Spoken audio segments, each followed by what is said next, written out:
আসন্ন ত্রয়োদশ জাতীয় সংসদ নির্বাচনে বিএনপি চেয়ারপারসন বেগম খালেদা জিয়া অংশ নেবেন বলে জানিয়েছেন দলটির ভাইস চেয়ারম্যান আব্দুল আওয়াল মিন্টু।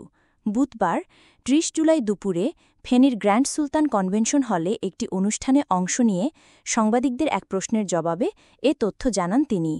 তিনি বলেন, নির্বাচনে ফেনীর অতীত ইতিহাস সবাই জানে।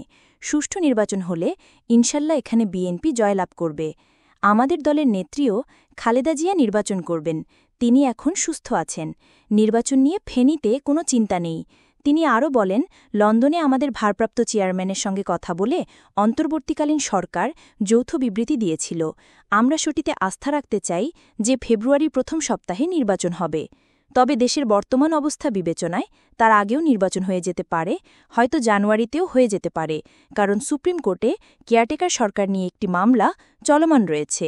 যদি কেয়ারটেকার সরকার পুনঃপ্রবর্তন হয় তাহলে এই অন্তর্বর্তীকালীন সরকার কেয়ারটেকার হবেন। কেয়ারটেকার সরকারে ৯০ দিনের মধ্যে নির্বাচন দেওয়ার কথা বলা আছে। সরকার জনগণের কাছে দায়বদ্ধ না থাকলে ভালো কাজ করবে না উল্লেখ করে আব্দুল আওয়াল মিন্টু বলেন, বিগত ১৯ বছর আমরা আন্দোলন সংগ্রাম, অত্যাচার নির্যাতন সহ্য করে আসছি। কেউ যদি বলে আমরা হঠাৎ করে নির্বাচন চাচ্ছি, বিষয়টি সঠিক নয়, বরং ২০০৬ সাল থেকে আমরা নির্বাচন চেয়ে আসছি।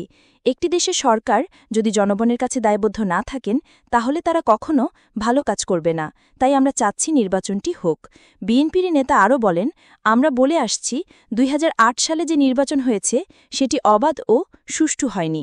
২০০৬ সাল থেকে দেশে কোনো নির্বাচনকালীন সরকার নেই।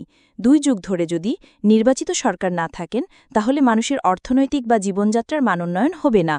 নির্বাচনের সঙ্গে জড়িত থাকে একটি সরকার যারা জনগণের কাছে দায়বদ্ধ থাকে।